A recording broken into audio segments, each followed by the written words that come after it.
रहस्यमयी railway station. आज मोना काफी खुश थी क्योंकि अपने माता पिता को मनाने के बाद वो पहली बार शहर जॉब करने के लिए जा रही थी।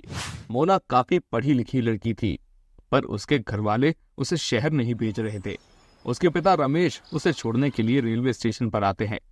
बेटा, याद रखना मेरी बात, कभी भी किसी की बातों में मत आना और हमेशा अपने मन की सुनना। ठीक है पिताजी, आप जैसा कहेंगे मैं वैसा ही करूंगी। मेरे लिए बहुत ही खुशी की बात है कि आपने मुझे शहर जाने की परमिशन दे दी।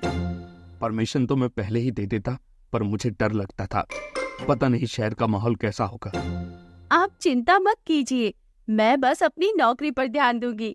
अच्छा, तो अब ट्रेन आने ही वाली होगी, आप जाइए।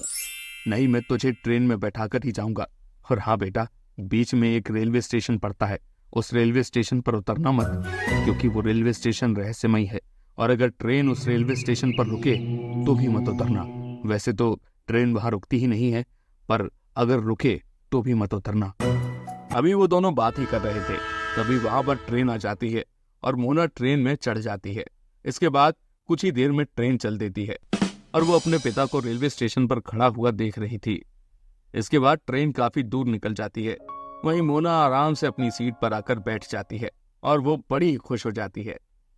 चलो, अब मैं आजाद हूँ। अब मैं शहर में जाकर बहुत अच्छी नौकरी करूंगी और अपने माता पिता का नाम रोशन करूंगी। ये कहकर वो मन ही मन गाना गुनगुनाने लगती है। तभी वो देखती है उसके पड़ोस में एक लड़की बैठी हुई थी जिसका नाम साक्षी था।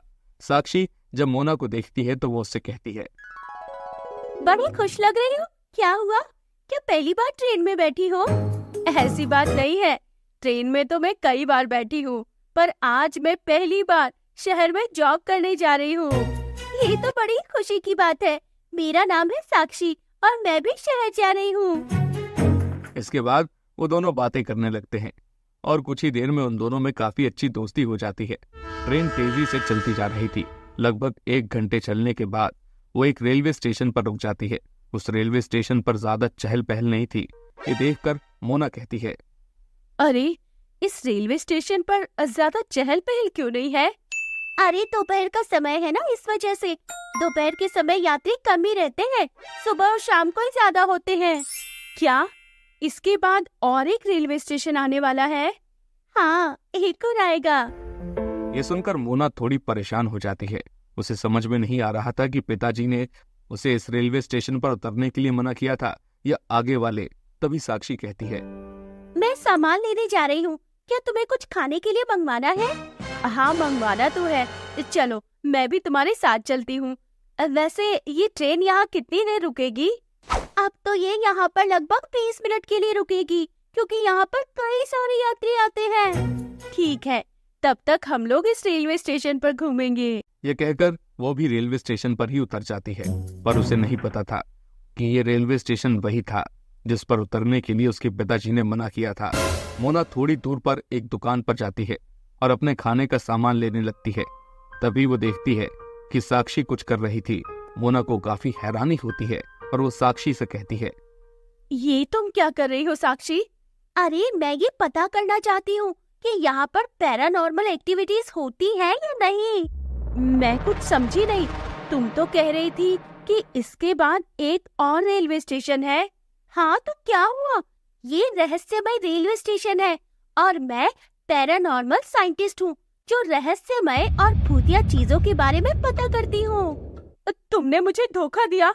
तुमने पहले क्यों नहीं बताया कि तुम पैरानॉर्मल साइंटिस्ट हो और ये रहस्यमय रेलवे स्टेशन? अरे, यहाँ पर हम लोग अकेले नहीं हैं, और भी कई सारे लोग हैं। हाँ है तो, पर वो सभी ट्रेन में बैठे हुए हैं। ये कहकर मोना भागती हुई ट्रेन की तरफ जाती है और अचानक ट्रेन के दरवाजे बंद हो जाते हैं, जिसे देखकर वो पूरी तरह से घबरा जाती है। मोना, भागो मत, लगता है यहाँ कोई है। क्या मतलब है तुम्हारा? कौन है यहाँ? यहाँ पर कोई एक्टिविटीज है, तुम वहीं रहना जहाँ पर हो। ये सुनकर मोना बुरी तरह डर जाती है और वो अपने पिता की बातें याद करने लगती है। पिताजी ने सही कहा था, मुझे किसी पर भी भरोसा नहीं करना चाहिए था। मैंने सोचा साक्षी एक अच्छी लड़की है, इसीलिए मैंने अपना दोस्त बनाया, पर ये तो एक पैरानॉर्मल साइंटिस्ट निकली। मोना वहीं खड़ी हुई थी और पसीने से तरबतर हो गई थी। तभी वो देखती है कि साक्षी के पीछे एक चुड़ैल खड़ी थी, जिसे देखकर मोना बुरी तरह से डर जाती है और वो चिल्लाने लगती है। साक्षी, साक्षी, तुम्हारे पीछे एक चुड़ैल खड़ी है। क्या? चुड़ैल मेरे पीछे? ये कहकर जैसे ही साक्षी पीछे देखती है तो उसके पीछे सच में चुड़ैल थी। चुड़ैल को देखकर साक्षी भी घबरा जाती है। अरे, ये तो सच में चुड़ैल है।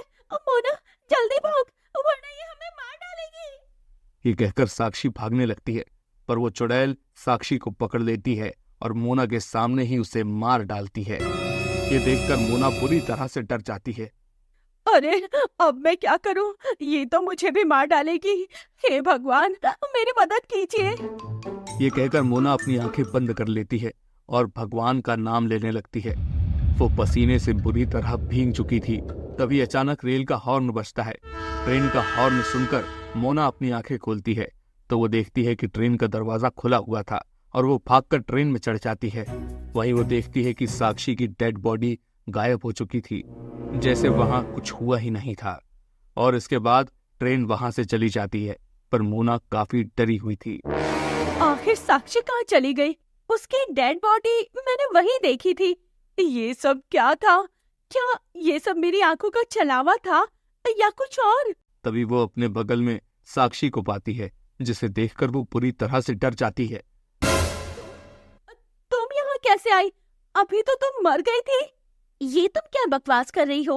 मैं तो वॉशरूम में गई थी। क्या? वॉशरूम में गई थी? पर कब? अरे, जब ट्रेन इस रेलवे स्टेशन पर रुकी थी तभी। क्या? तो फिर मेरे साथ वो कौन था? किसकी बात कर रही हो तुम? मोना बड़ी ही हैरान थी। उसे तो कुछ समझ में ही नहीं आ रहा था कि अगर साक्षी वॉशरूम में थी तो आखिर उसके साथ वो लड़की कौन थी जिसे चुड़ैल ने मारा था। क्या सच में ये साक्षी थी? तो फिर वहां क्या सच में वो हादसा हुआ था?